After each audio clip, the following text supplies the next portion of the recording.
the caregiver sang softly to the old man, unaware his millionaire son was watching and changed her life. Hello everyone. Before we begin today's story, I have a small favor to ask. Please hit subscribe and turn on the notification bell so you never miss our channel's new videos. It is quick, free, and the best way to support us in bringing you more dramatic stories. Your support means the world to us. Where are you watching from? Drop your city or country in the comments below. Thank you very much. Now, let us return to our main character. The fluorescent lights of the Westward Memorial Hospital glowed softly along the quiet hallway, casting a warm halo over the doorway of room 612. It was close to midnight, the hour when most of the building fell into a hush so complete that even the distant hum of the ventilation system felt loud. Inside the room, the monitors blinked their steady rhythm, a gentle beep, beep, beep, that matched the fragile rise and fall of an elderly man's chest. Julia Hart, a young caregiver in crisp blue scrubs, leaned close to the bedside. Her ponytail slid forward as she adjusted the blanket around Walter Hayes, who rested with his eyes closed, looking far older than the 78 years written in his chart. His silver hair was thin, his hands cool to the touch, but his expression softened whenever Julia spoke to him. It was the kind of connection she never rushed, never treated as routine, because to her, every patient deserved more than just care. They deserved dignity. She dipped the warm cloth into a small bowl of water and gently wiped his forehead. Then, almost instinctively, she began to hum. The melody was quiet, steady, something her mother used to sing on long nights when life felt too heavy. Soon, Julia's humming turned into a whisper of lyrics. You are my sunshine, my only sunshine.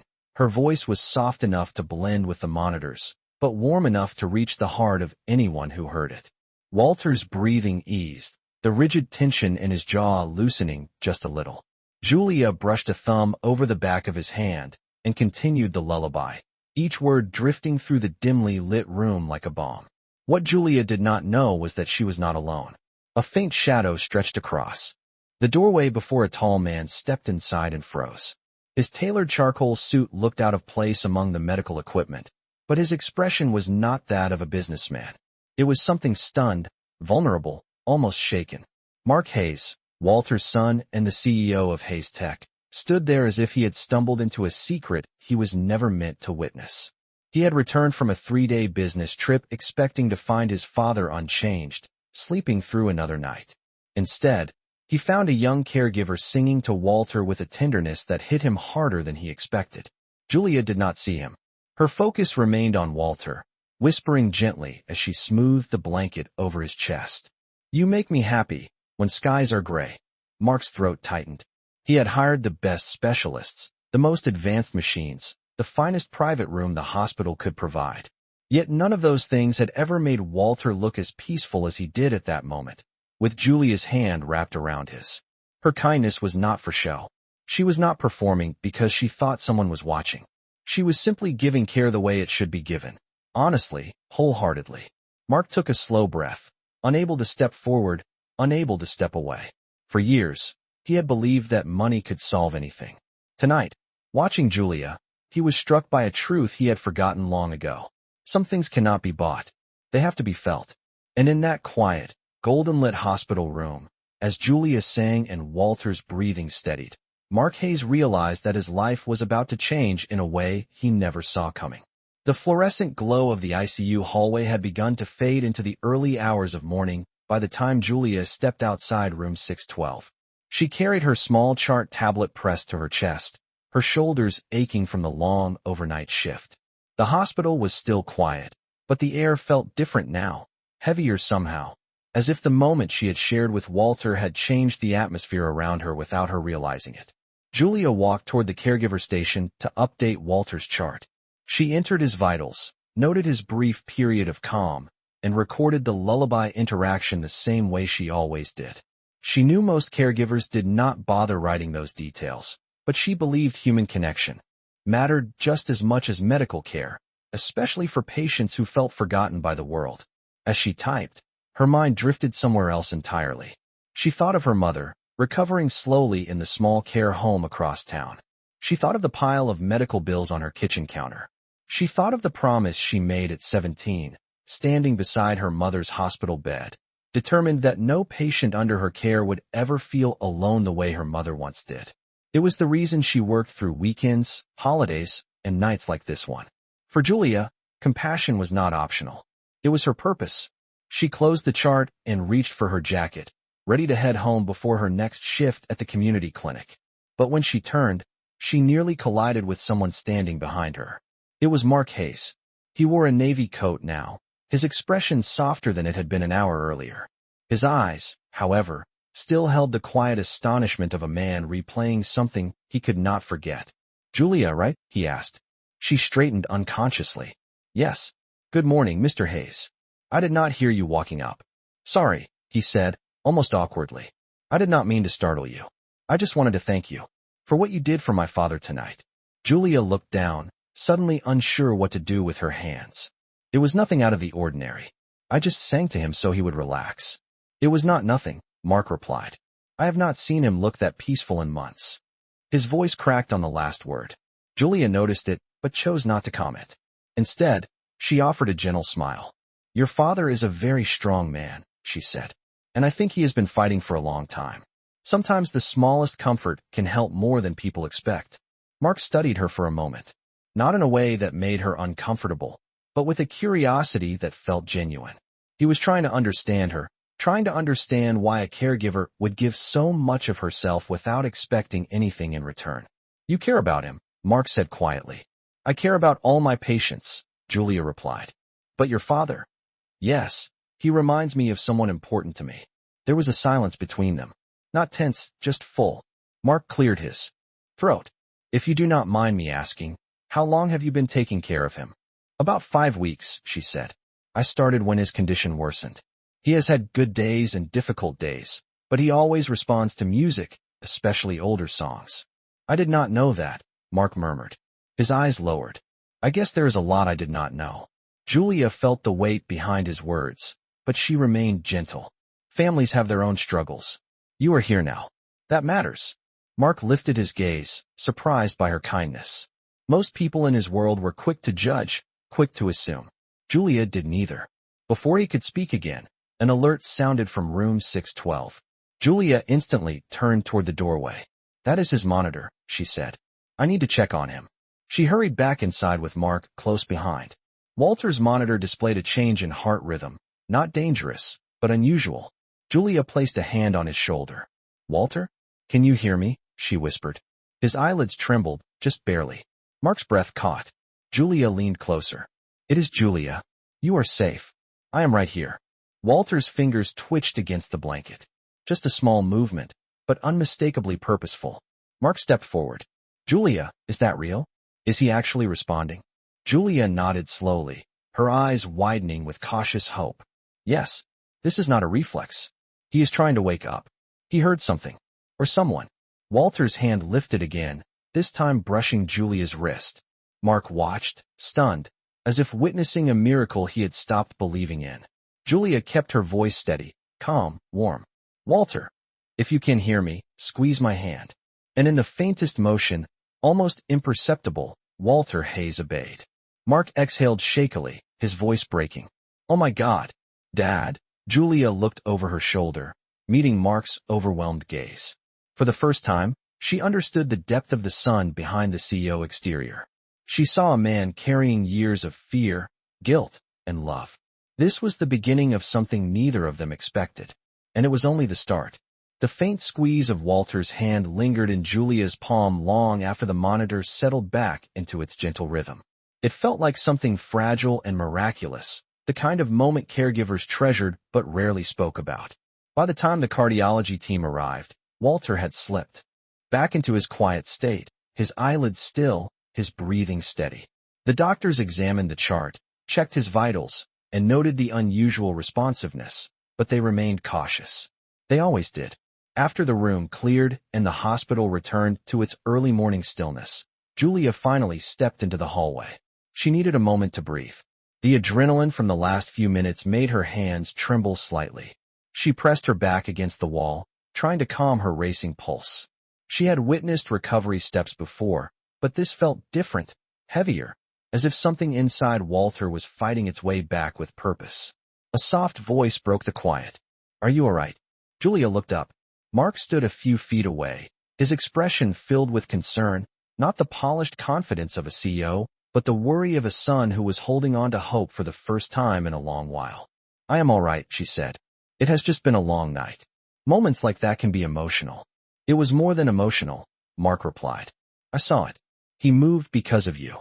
Julia shook her head gently. "It is not because of me. It is because he is stronger than he looks."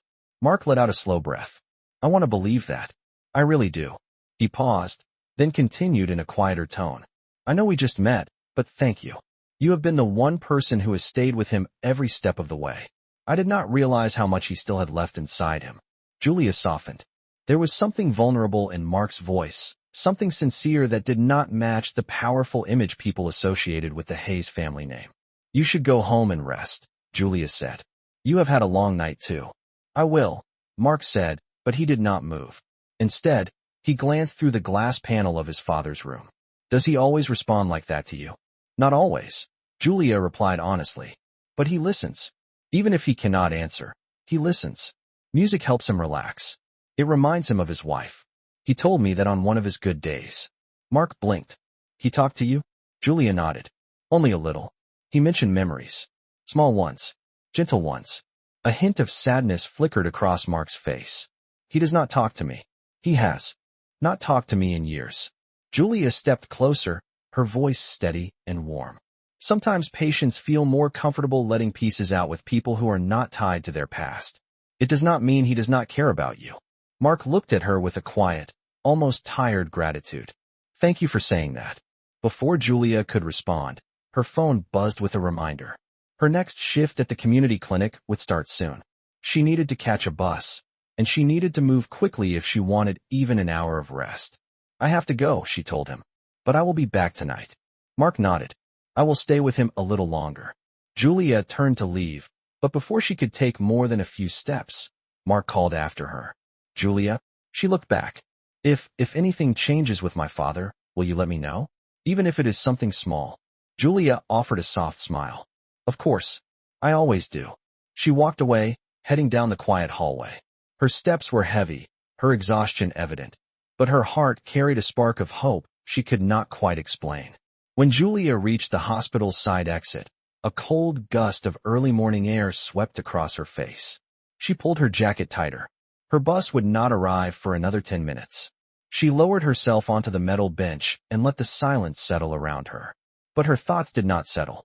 They kept circling back to Walter's hand lifting from the blanket, and then to the look in Mark's eyes. She closed her eyes and allowed herself a single slow breath. Just one. She could fall apart later. Right now, she needed to stay steady. By the time she returned home, the sun had begun to rise over the rooftops. Inside her small apartment, her mother's framed photograph rested near the doorway, smiling gently in the morning light. Julia touched the glass, whispering, "I think we had a breakthrough today, Mom." After a quick shower and a change of clothes, she headed to the clinic for her second job. The day moved as it always did, filling medicine boxes, comforting anxious patients, helping elderly residents navigate their prescriptions. She stayed on her feet for hours, pushing through the fatigue that never completely left her. But throughout the day, she kept replaying that moment. In room 612, Walter moving, Mark whispering, "Oh my God, Dad," the fragile beginning of hope blossoming between them. Her shift finally ended. As she walked toward the bus stop for the second time that day, her phone buzzed. She glanced at the screen. It was a message from the hospital. Patient Walter Hayes responded again.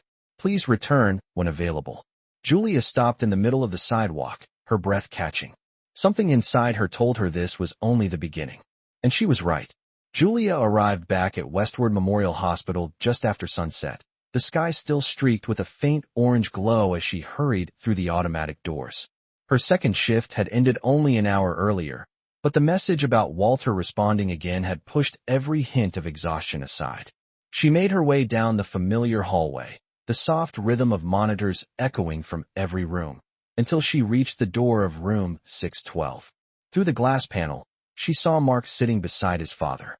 His elbows rested on his knees, and he was speaking in a low, careful tone, The kind of voice someone uses when they are afraid the moment might break if they speak too loudly.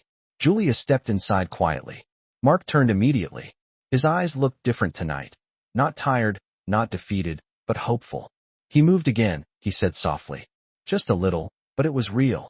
Julia approached the bedside with calm, practiced steps. Tell me exactly what happened. Mark nodded. He lifted his hand again. Not much, but enough to know it was not a reflex. He did it twice. Julia looked down at Walter, who lay exactly as she had left him earlier, peaceful but fragile.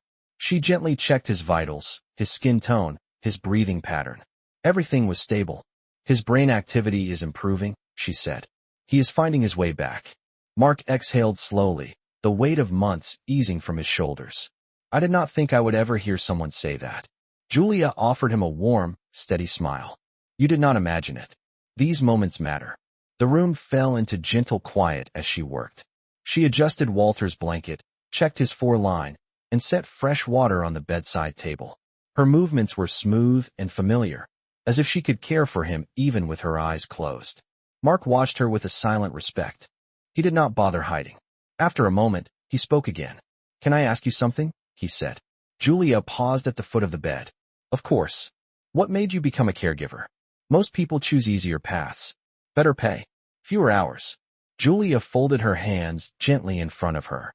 She rarely talked about this. She rarely had the time or the energy, and most people never cared enough to ask. My mother had a major stroke when I was 17, she said. It happened suddenly in our kitchen. She survived, but she needed months of care. I watched the caregivers who worked with her. Some were wonderful. Some were cold. And I realized just how much a person's kindness could change the outcome. Mark listened quietly, his expression softening. That is when I decided, she continued. If I could give families the kind of care I wish my mother had every day, then maybe I could make something difficult a little easier for someone else. Mark did not speak for a long moment. His gaze lowered, thoughtful. That explains a lot, he said finally. You have given my father something I could not. Julia shook her head. You give him something too. Mark let out a breath that sounded almost like disbelief. I wish that were true. It is, Julia said. He knows you are here. Even if he cannot respond, he feels the presence of the people who matter to him. Mark looked at her then, really looked, as if seeing her through a different lens. But before either of them could speak again, Walter shifted slightly. Just a faint movement of his fingers. Julia immediately stepped to his side. Walter? It is Julia, she said softly. Can you hear me? Mark leaned closer. Walter's eyelids fluttered, this time more noticeably than before. His head moved just slightly toward Julia's voice. Oh my God, Mark whispered. He is doing it again. Julia kept her voice calm, but encouraging. You are doing great, Walter. Follow my voice. You are safe. Walter's lips parted. A faint breath escaped, almost like a sigh. Julia nodded gently. That is it. You are fighting. Keep going. Mark placed a trembling hand on the rail of the bed. His face was caught between hope and fear, like someone wishing for a miracle but afraid to believe in it fully. Then it happened. Walter's mouth moved again, and this time a single word slipped out, weak and strained but unmistakably real. Julia, Mark's breath broke in his chest. His eyes widened, filling with stunned emotion. Julia leaned closer, her heart catching. I am right here. You are doing so well. Walter's voice was no more than a whisper. Thank you. Mark pressed a hand to his face, overwhelmed. Dad, I cannot believe this. Julia's eyes filled with warmth. She placed a gentle hand on Walter's arm. We are here with you. We are not going anywhere. Walter's breathing eased, drifting back into rest, but the meaning of those two fragile words filled the entire room. Gratitude, recognition, awareness. Mark wiped his face slowly. He said your name. He thanked you. Julia swallowed, her voice quiet. He is coming back to us, Mark. Piece by piece. Mark turned to her with a look she could not fully name. Something deep, something steady, something that felt like the beginning of trust. And then, without warning, the door swung open. Standing in the doorway was a sharply dressed woman with dark red lipstick and an expression colder than the hospital tiles beneath their feet. Her heels clicked once against the floor. Mark, she said. We need to talk. Julia recognized her instantly from the photograph on Walter's bedside table. Diana Brooks, the ex-wife, and the CFO of Hayes Tech. The air shifted sharply, and Julia realized she was stepping into the next chapter of a story much bigger than she ever expected. Diana's presence filled the room with a sudden tension, sharp enough that even the gentle hum of the monitors seemed to hesitate. She stepped inside with an air of authority, her eyes locked on Mark before briefly flicking to Julia, as if assessing whether she even deserved to stand in the same space. Julia instinctively stepped back from the bedside, giving the former couple room, though she kept one hand lightly resting on Walter's blanket. His breathing had calmed, but Julia knew from experience that emotional tension could easily unsettle a fragile patient. Mark straightened, masking whatever shock he felt behind a polite, almost guarded expression. "Diana," he said, "you are here earlier than I expected." "I came straight from the board meeting," Diana replied. "They were concerned about your absence. And now I see why." Her gaze shifted again toward Julia, cool and evaluating. Julia offered a respectful nod. "Good evening, Miss Brooks." Diana did not return the greeting. Instead, she took a few steps closer to the bed and examined Walter with a clinical detachment that contrasted starkly with Julia's warmth. "You said he spoke?" Diana asked. Mark nodded cautiously. "He said Julia's name. He thanked her." A faint line appeared between Diana's brows, though her expression remained reserved. Patients in his condition often produce incomplete or reflexive sounds. It is not reliable. Julia kept her tone professional. This was not a reflex. His breath's support changed, his eyelids opened, and his vocal cords engaged with intention. It was a controlled response. Diana raised an eyebrow. "That is a bold conclusion for a caregiver." Julia did not respond, but Mark did. "She is the one who has been with him every night," he said firmly. "She knows his patterns better than anyone." The subtle defense surprised Julia, and for a second, their eyes met. Diana noticed. "It seems you two have become quite familiar," she said, her voice smooth yet edged. "But let us stay focused on the patient." She pulled out her tablet and began tapping through documents, speaking without looking up. "There are decisions that need to be made regarding Walter's long-term care. The board wants clarity on his medical direction, especially if his condition continues to fluctuate." Mark stiffened. "He is improving. This is not the time to talk about long-term withdrawal planning." Julia felt her heart tighten. The idea of discussing end-of-life decisions while Walter was slowly fighting his way back felt painfully premature. Diana finally turned to Mark with a cool, measured gaze. "Hope is not a treatment plan, Mark. And neither is sentiment." Julia stepped forward, her voice calm but unwavering. "With respect, Miss Brooks, Walter is showing measurable neurological engagement. His responses are not sentimental. They are clinical signs of progress." Diana's lips pressed into a thin line. Her tone turned sharper. "You are overstepping." Mark interjected before the tension could escalate. "Julia is doing her job, and she is doing it well." Once again the two women locked eyes, one filled with quiet resolve, the other with controlled irritation. Diana shifted strategies, her voice lowering into a tone that carried a subtle warning. "Mark, you are emotionally vulnerable right now. Anyone can see that. I simply want to protect you from making decisions based on misplaced attachment." Julia felt the implication, and so did Mark. "Julia is not manipulating anything," he said firmly. "She has been nothing but professional." "Professional?" Diana echoed skeptically. "Then why did he speak her name and not yours? Why does he react to her and not to his own son?" For the first time that night, Mark faltered. Julia stepped in gently. "Miss Brooks, patients do not always respond to the people they love most. Sometimes they respond to voices that feel safe. It is not a judgment. It is neurological." Diana's nails tapped lightly against her tablet. "Perhaps. Or perhaps he has simply formed an unhealthy dependency." Mark's jaw tensed. "Enough, Diana." The silence that followed settled heavily over the room. Before anyone could speak again, Walter stirred. The movement was small, but unmistakable. His fingers twitched against the blanket, and his breathing grew faster, as if the tension around him was pulling at his consciousness. Julia reacted instantly, moving to the bedside. "Walter, it is all right," she whispered. "You are safe. There is nothing to worry about." Mark stepped forward, his voice softer. "Dad, it is okay. We are here." Diana, too, leaned in, though her demeanor remained stiff. For a brief moment, Walter's eyelids fluttered. His lips parted, forming a faint exhale that seemed to seek out a voice he recognized. Julia placed a hand lightly on his shoulder. I am right here. Walter's chest rose a little deeper, and the tension in his brow eased. Diana watched the scene with a complicated look, part disbelief, part discomfort, part something she did not want to name. He calmed down. Because of her, Mark said quietly. Julia kept her focus on Walter as she spoke. We should let him rest. Too much stimulation can slow his progress. Mark nodded. I agree. He turned to Diana. I think it is best if we step out for now. Diana hesitated, her expression tight, but she finally gave a short nod and followed them into the hallway. Once outside, Julia gently closed the door behind them. The three stood in a narrow triangle of tension. Julia calm but uncertain, Mark protective and conflicted, and Diana composed yet visibly unnerved by everything she had witnessed. Diana crossed her arms. Mark, we need to discuss his medical authority and decision-making. If he is regaining consciousness, there are legal implications. We need to ensure the company and the estate are not jeopardized. Julia felt a jolt of clarity at Diana's wording. This was not about care. This was about control.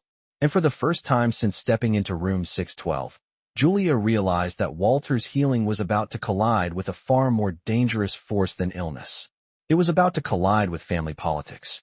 The hallway outside room 612 felt tighter than usual, as if the very air had absorbed the tension between the three of them.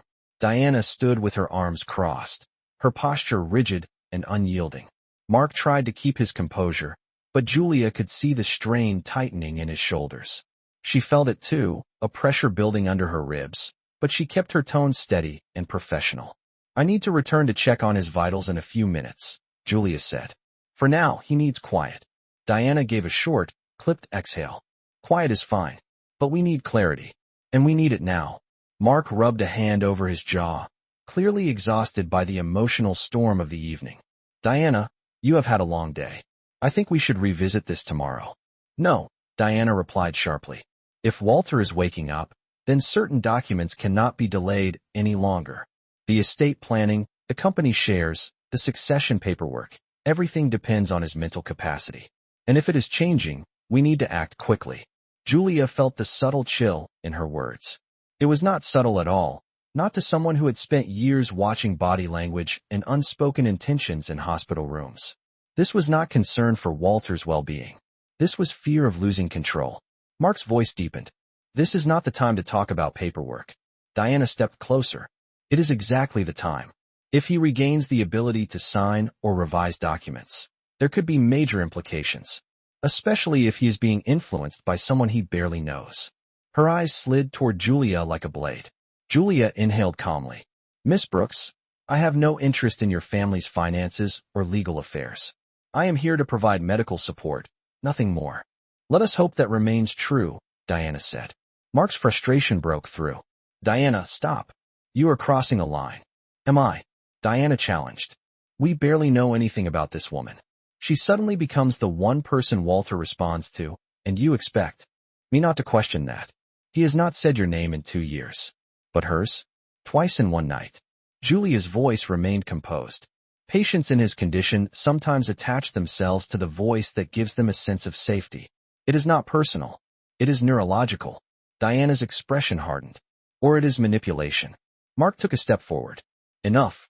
Julia lifted a hand gently, signaling to him that she could handle herself. She met Diana's eyes directly.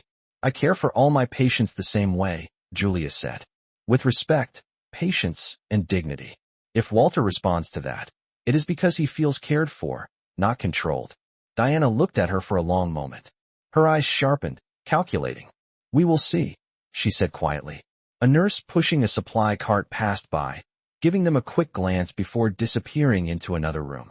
The hallway returned to silence, the overhead lights casting long lines along the floor. Julia checked her watch. I should continue my rounds. I will check on Walter again in 5 minutes. She turned to leave, but Mark called after her. Julia, wait. She stopped and faced him. Mark hesitated, then spoke with sincerity that cut through the tension. I know this has been a difficult night. I want you to know that I appreciate you. Everything you have done for my father. Everything you are still doing. Julia softened, her voice low. I am only doing my job. That is exactly why it means so much, Mark replied.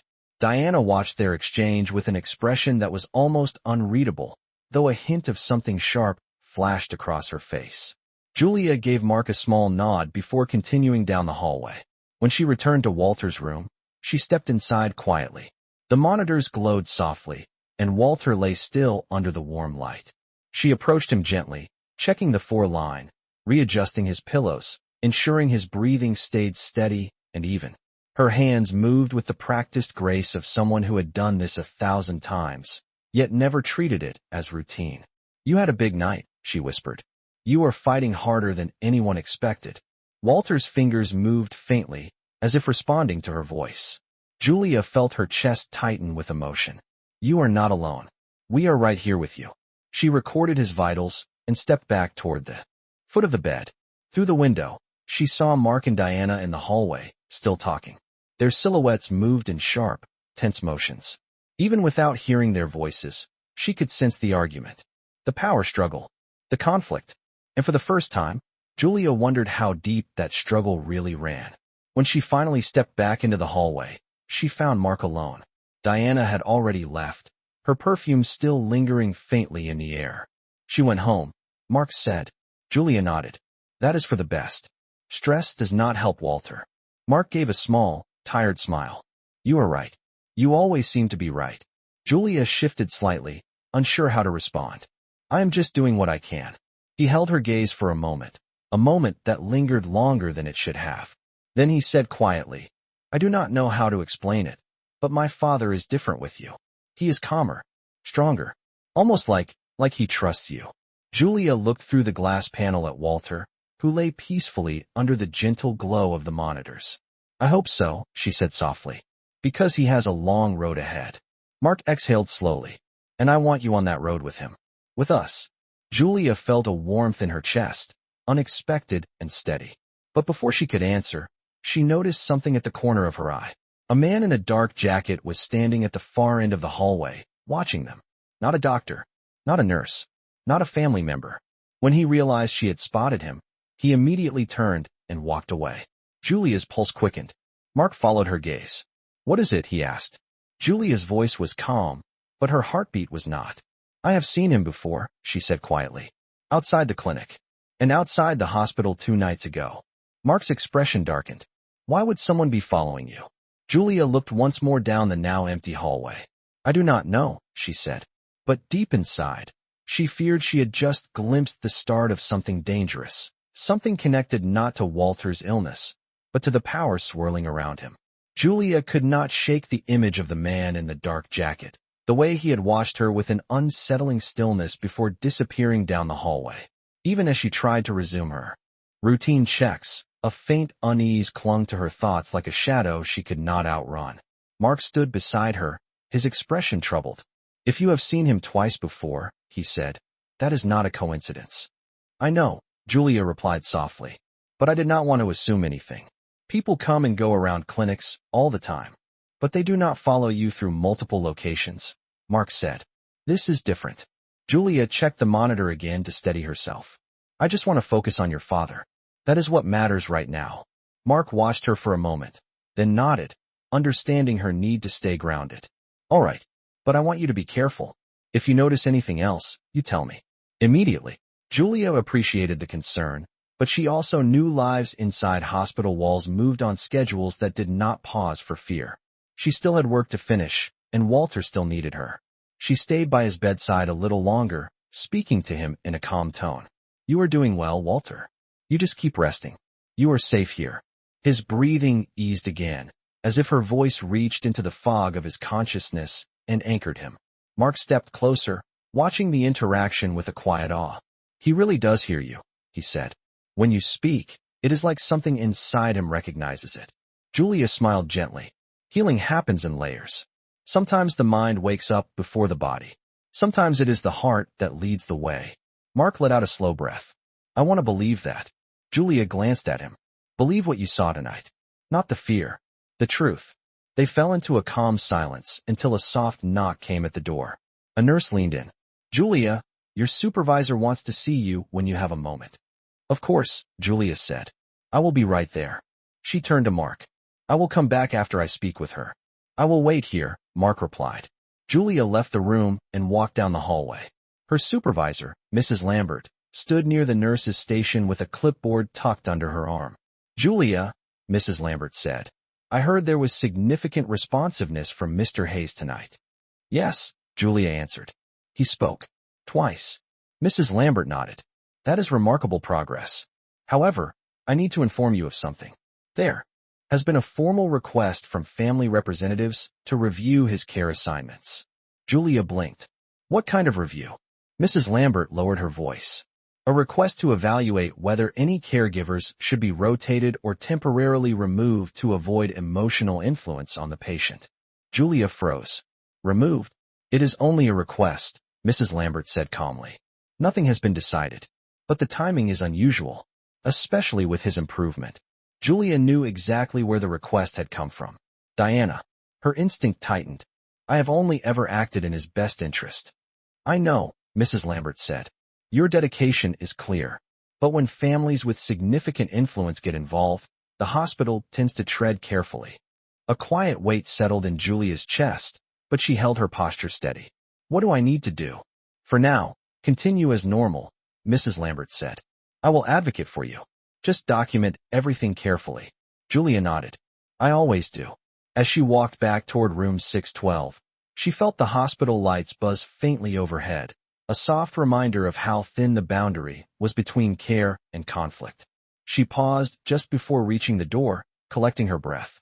Inside, she could hear Mark speaking quietly to his father, his voice low and sincere.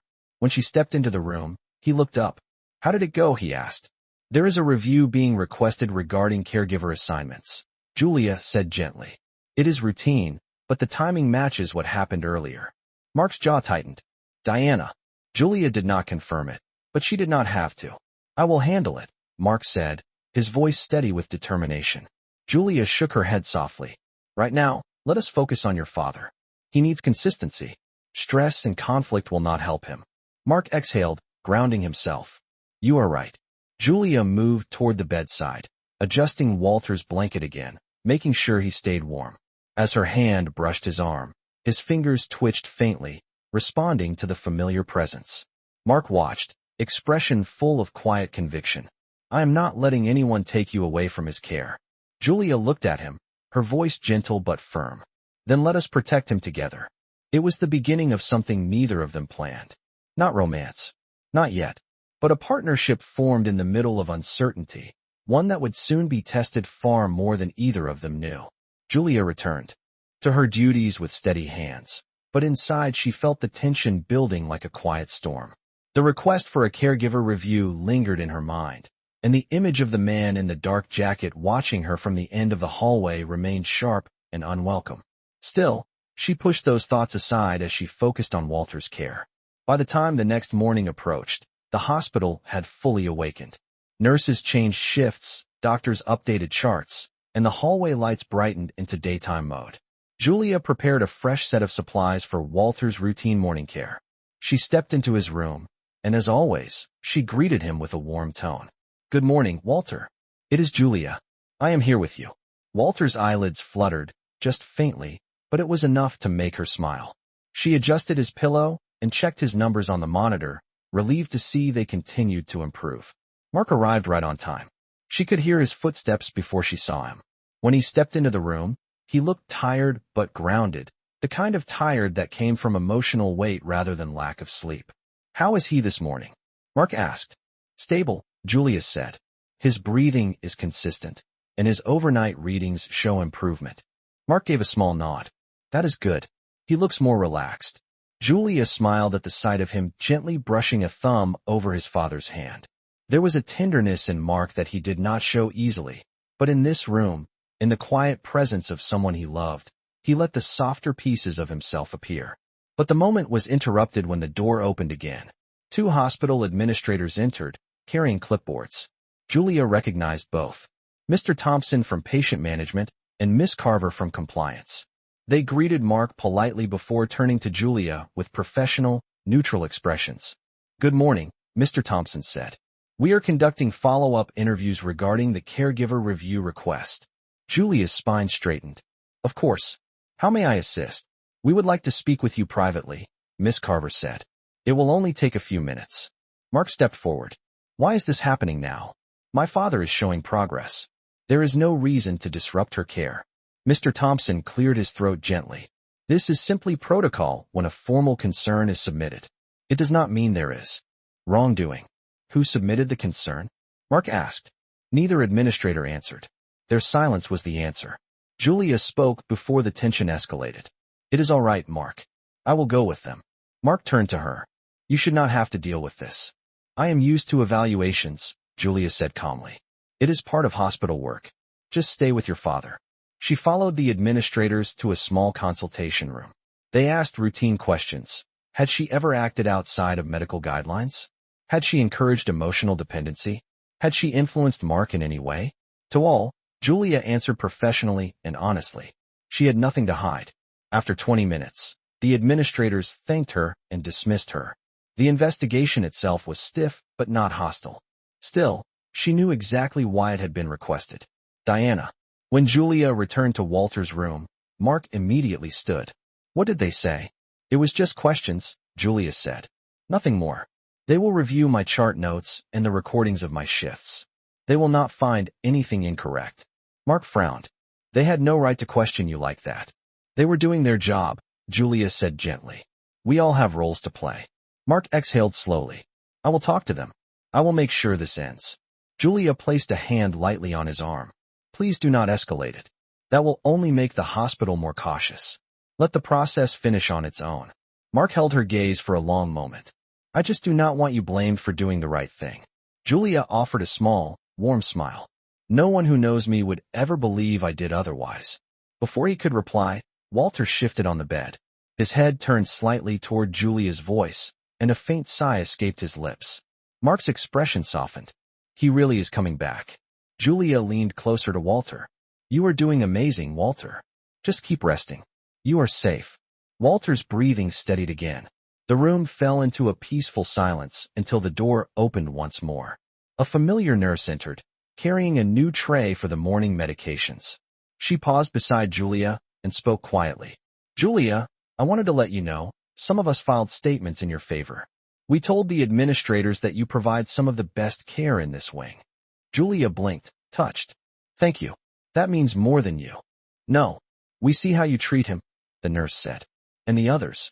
You are here for the right reasons.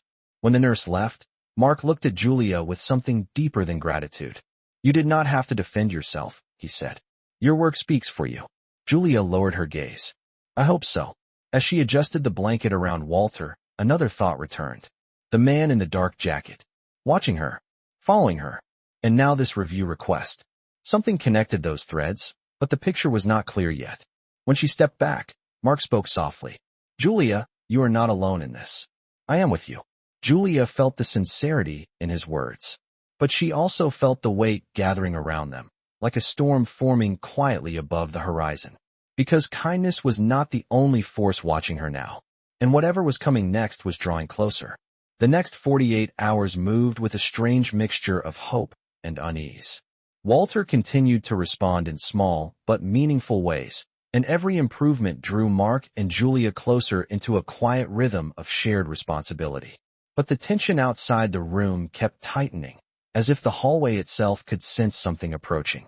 By the third evening, Julia walked into the ICU to find the atmosphere unusually strained. Two nurses whispered near the supply cart. A resident doctor glanced toward room 612 with hesitation. When Julia stepped inside, she saw why. A folded envelope sat on the counter beside Walter's chart. Her name was written across the front. Julia felt a shift in her stomach. She reached for the envelope with steady fingers and unfolded the single page inside. The message was short and typed, with no signature. You are getting too involved. Step back before there are consequences. Julia inhaled quietly, keeping her face calm. But her pulse raced beneath her skin. This was not just suspicion or discomfort from a wealthy family member. This was a threat. Direct. Unmistakable. She refolded the letter just as Mark walked into the room. Julia? Is everything all right? She quickly slid the letter beneath her notes. I am fine. How is Walter? Mark studied her face. I can tell when you are not fine. Julia tried to shift the conversation. Your father's vitals were stable during afternoon rounds. He has been responding more consistently. That is what matters. But Mark stepped closer. Julia, talk to me. Her instinct was to protect him from worry, but part of her knew that quiet avoidance would only make things worse later. Still, she chose her words carefully. Someone left a message for me, she admitted. It was concerning, but I will handle it. Mark's expression hardened instantly. What kind of message? I do not want to escalate it yet, Julia said gently. It could have been meant to intimidate me into stepping back from the review. Let me see it, Mark said. Julia hesitated, then handed him the folded page. Mark read it once, then again. The anger that spread across his face was unlike anything she had seen from him. Controlled, but fierce. This is not from the hospital, he said. They would never communicate like this. This is personal. Someone wants you gone. Mark, Julia said softly.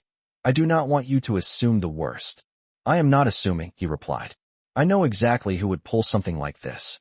Julia did not ask. She knew the name forming on his tongue. Diana. Before she could respond, another figure appeared in the doorway. It was Mrs. Lambert, Julia's supervisor. Her expression was sympathetic but serious. Julia, she said, the administration has decided to temporarily reassign you from direct care with Mr. Hayes while the review is completed. Julia felt the air leave her lungs. Mark stepped forward immediately. Absolutely not. She stays. Mrs. Lambert spoke firmly, though with regret.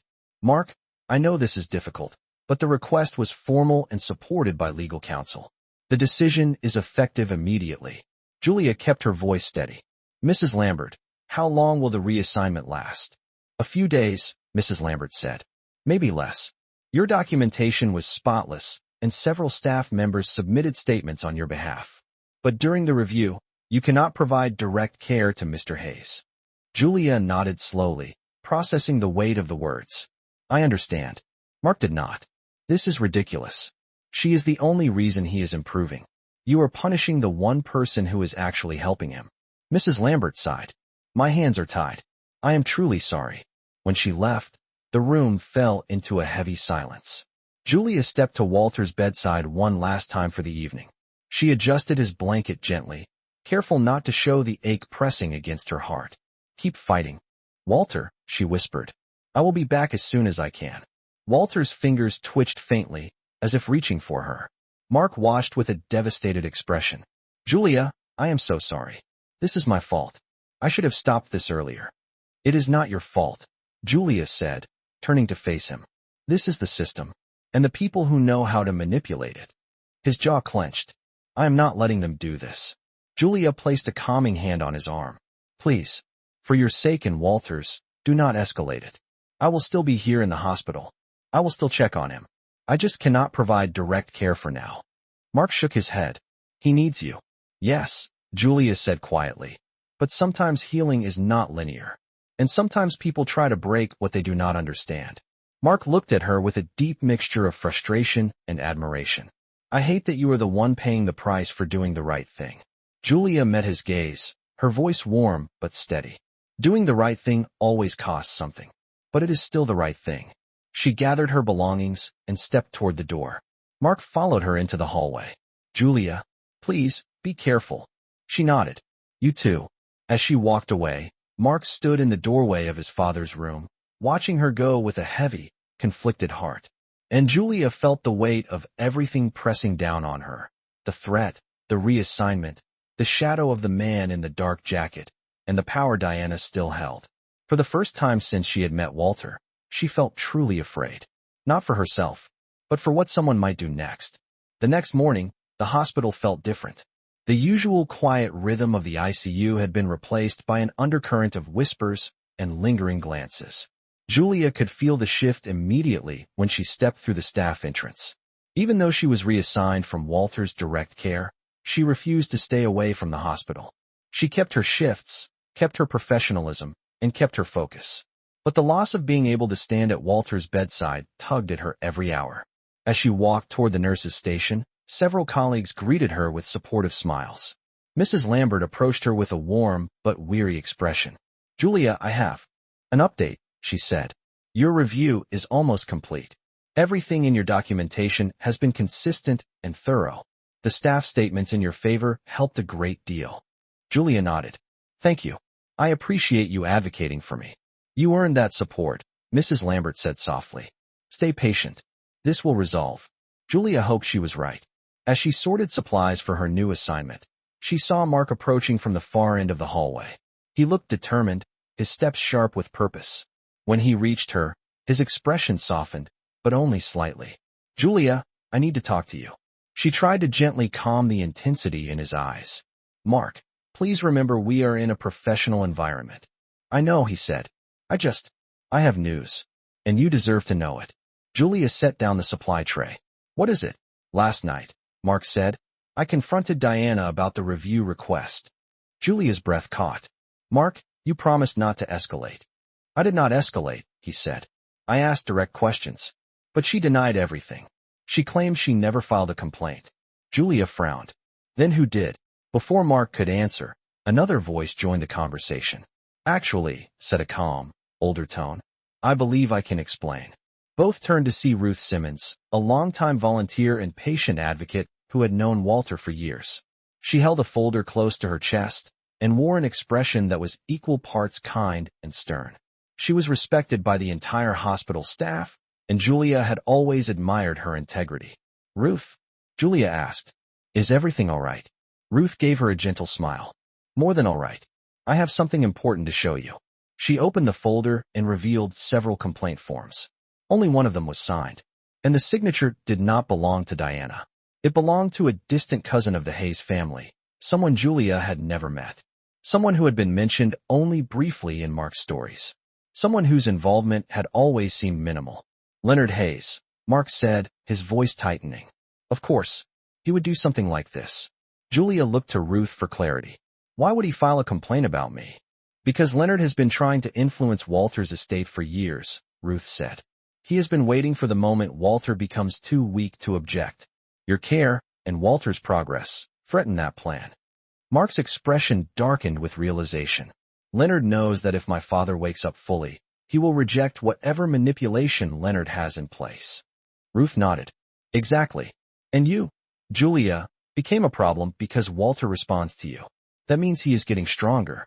That means Leonard loses control. Julia felt her heartbeat steady with both fear and clarity. So the threat letter, the request for my reassignment, the man following me, this all connects back to him. Yes, Ruth said softly. And now that the review is almost complete, he may try something else. Julia's hands tightened around the edge of the supply cart. She had seen family politics before, but nothing this deliberate, nothing this calculated. Mark stepped closer, his voice steady with conviction. Julia, we are not letting him get away with this. My father trusted Ruth for years. If she brings this forward, it will mean something. Ruth placed a reassuring hand on Julia's arm. You are not alone in this. Many of us have seen your care for Walter. I will testify on your behalf, and so will the nurses who submitted statements. Julia exhaled slowly. Thank you. Truly. Ruth smiled gently. Compassion is not a weakness, dear. It is your strength. And some people fear what they cannot control. Julia let the words settle. She had spent years learning how to support others, how to stay calm in moments of crisis. But having people stand for her now brought a warmth she had not expected. We need to consolidate everything, Mark said. The complaint, the threat letter, the reports from staff. If we bring this to administration together, they will have to take it seriously. Julia nodded. I agree. But we need to do this carefully. No accusations without evidence. Ruth gave a firm nod. Evidence is exactly what we have. And Julia, you have something else too. Julia looked at her curiously. What is that? Ruth smiled. The trust of the people who have seen your work up close. That is something no one can take away. Just then, a call came through the intercom. Code review meeting for patient Walter Hayes. Staff requested in conference room 3. Julia looked at Mark, and he looked back at her. Unspoken understanding passing between them. This was it. The moment to confront the truth. The moment to clear her name. The moment to stand for Walter. They walked toward the conference room together, side by side. Whatever happened next, Julia knew one thing for certain. Kindness had brought her this far, and it was going to carry her through what came next. The conference room felt colder than the rest of the hospital. as if the walls themselves held every difficult conversation that had ever taken place inside. Julia walked in beside Mark, with Ruth following close behind them. A few administrators sat at the long table. Mrs. Lambert offered Julia an encouraging nod. On the far side of the room, Leonard Hayes sat with perfect composure, a thin smile on his face, as if he had already decided the outcome. Julia took a seat quietly. Mark remained standing. Mr. Thompson began the meeting. We are here to review the reassignment request regarding caregiver Julia Hart, and to evaluate all new information presented to administration. Leonard leaned back in his chair. I filed that request because my cousin is vulnerable and easily influenced. We cannot risk questionable staff interfering with his care. Julia remained calm. She had prepared herself for this moment. Mrs. Lambert spoke. We have reviewed Julia's documentation in detail.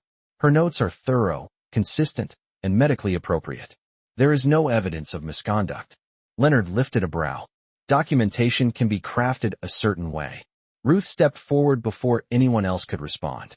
If you are implying dishonesty from Julia, then I would like to speak as a long-term patient advocate and a friend of Walter Hayes.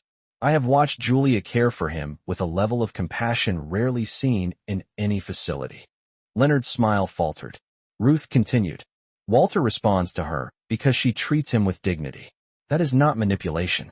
That is humanity. Mr. Thompson nodded for her to sit, then turned to Leonard. We also reviewed the recordings from the ICU hallway and patient room. Julia acted professionally at all times. In fact, her presence often stabilized Mr. Hayes. Leonard shifted uncomfortably. She has created an imbalance. My cousin has said her name, but not ours. That proves emotional interference. Julia finally spoke, her voice steady. Patients in recovery often latch onto the voice that makes them feel safe. It is not personal. It is neurological. Mark stepped forward, his tone sharp. You are twisting the truth, Leonard. And you know it. Leonard looked at Mark with an oily confidence. I am protecting the family's interests. Walter cannot sign anything if his mental capacity is compromised. That is why I need full oversight. You have been too sentimental to act rationally. Mark's voice deepened. You wanted Julia removed because she is helping him get stronger. If he wakes fully, you lose control over everything you have been trying to position yourself to take. The room fell silent. Leonard's jaw clenched, just barely. Mrs. Lambert cleared her throat and lifted a document. We have also reviewed this. She held up the typed threat letter Julia received. Leonard's face paled. This was delivered anonymously, Mrs. Lambert continued, but handwriting analysis from the envelope suggests it matches documents submitted from one party. Leonard's voice cracked. You cannot prove that. We can, Mr. Thompson said. And we have. Julia watched Leonard's composure unravel one slow inch at a time. Mark stepped closer to him. You tried to scare her. You tried to sabotage the one person helping my father heal. Leonard's gaze darted around the room, searching for support that did not exist. I was acting in the family's best interest. No, Ruth said quietly. You were acting in your own. Mrs. Lambert folded her hands. Based on the evidence, the reassignment of Julia Hart is revoked effective immediately. She is cleared to return to Walter Hayes's direct care. Julia inhaled sharply, relief flooding through her. Mark exhaled with clear gratitude. Thank you. And, Mr. Thompson added, an internal investigation into Leonard Hayes's conduct will begin today. Leonard stood abruptly, knocking his chair back. This is absurd. I will not. Mark cut him off. You will. Because this time, you are not the one in control. Leonard stormed out of the room, the door slamming behind him. As the tension dissolved, Julia felt Ruth squeeze her hand gently. You stood firm, Ruth said. Walter will be proud. Mark turned to Julia, his expression filled with something deeper than relief. You are coming back to him, he said softly. Just like he needs. Julia nodded, emotion tight in her throat. I never stopped being here. And with the storm finally breaking around them, they stepped out of the conference room together, ready to fight for Walter's healing, and for whatever came next. Julia returned to Walter's room with a steadiness she had not felt in days. The sun had lowered behind the buildings outside, casting soft gold light across the floor as she stepped inside. The steady beep, beep, beep of the monitor greeted her like an old friend. Mark followed behind her, quieter than usual, but his expression held a calm certainty. As soon as Julia approached the bedside, Walter's fingers twitched. His eyelids fluttered as if he sensed her presence. She leaned closer, speaking in her warm, familiar tone. "Walter, it is Julia. I am back with you." His breathing deepened, and a soft exhale escaped his lips. Julia gently took his hand. "You did amazing," she whispered. "You kept fighting. Now let us keep going together." Mark watched from the foot of the bed, emotion welling up in his eyes. "He knows you are here. I can see it." Julia smiled. "Healing is not about giant leaps. It is about moments like this." She adjusted his blanket, checked the pump, and reassured him with a soothing routine he had come to recognize. Then she turned to Mark. "I have something for both of you," she said, reaching into her pocket. She pulled out a small radio, old, with worn buttons and faded lettering. "This belonged to my mother," she said softly. "Music helped her recover. And it helped your father too. I want to share it with him." Mark blinked. "Are you sure?" "Yes," Julia said. "Kindness grows when you pass it forward." She placed the radio on the bedside table and tuned it until a familiar melody crackled through. The same gentle song she had sung to Walter on the very first night. "You are my sunshine." Walter's hand lifted weakly, reaching toward the sound. Julia moved closer, guiding his fingers toward hers. He squeezed lightly, stronger than before. Mark's voice broke. "Dad, look at you. You are coming back." For the first time, Walter's eyelids opened halfway. His gaze struggled to focus, drifting between shapes and light until it finally landed on Julia's face. His lips trembled. "You came back." Julia felt tears burn behind her eyes. "I never left you." "Not really."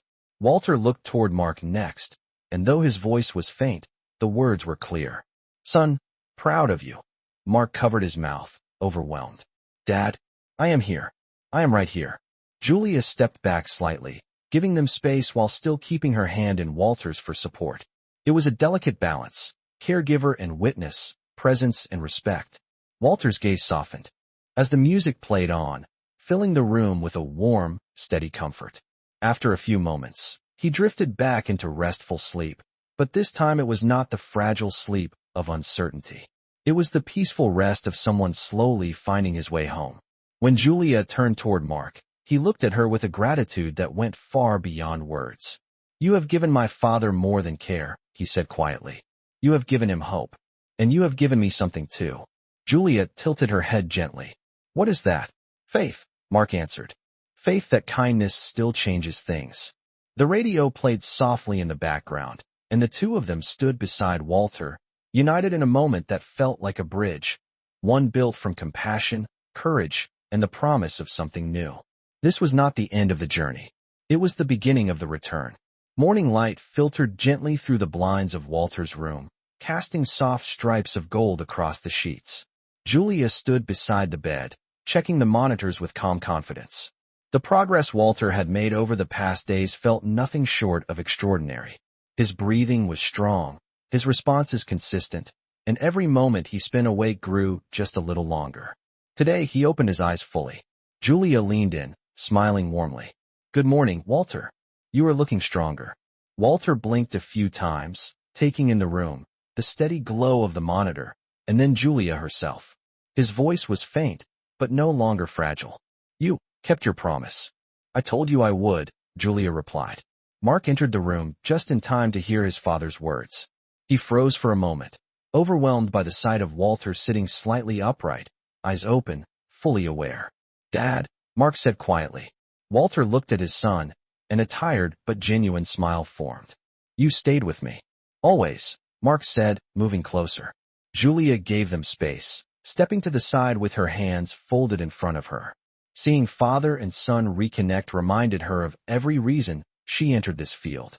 Healing did not always come from medicine alone. Sometimes it came from presence, sometimes from courage, and sometimes from the simple act of staying. A little later, when Walter drifted into a comfortable sleep, Mark stood with Julia near the window. The sun outside poured bright, light over the city, the kind of light that made new beginnings feel possible. "Julia," Mark began, his voice softer than she had heard before. "Everything changed because of you. My father, this family, me." Julia shook her head. "All I did was care for him." "You did more than that," Mark said. "You reminded us what compassion can do." and I want to carry that forward. He reached into his coat pocket, pulling out something small. When he opened his hand, Julia saw her old hospital bracelet, the one she had worn the night Walter first responded to her. It was preserved inside a clear resin frame, carefully polished, almost glowing in the light. I kept this, Mark said, because it represents the moment everything began to change. The moment my father found hope, and the moment I realized how much you mattered. Julia looked at the preserved bracelet, emotion rising in her chest. Mark, you did not have to. I wanted to, he said gently. Because healing is not only something you give, it is something you bring out in others. And I want you to know that what you gave my father, and what you gave me, will never be forgotten. Julia held the small frame carefully, as if it were something sacred. Thank you, she whispered. Walter stirred lightly at the sound of their voices, and Julia returned to his side, adjusting his blanket with the same tenderness she had shown since the very first night. Mark watched her with quiet admiration. He is safe now, and when he is ready, he will walk out of this room because you believed in him. Julia looked up, her smile warm and steady. He did the hard part. I just helped him find the way. As the morning sun filled the room, the three of them, patient, caregiver, and son, stood connected by a journey that had reshaped all their lives. Kindness had started it. Healing had carried them through. And love, in its quiet, steadfast form, was already taking root.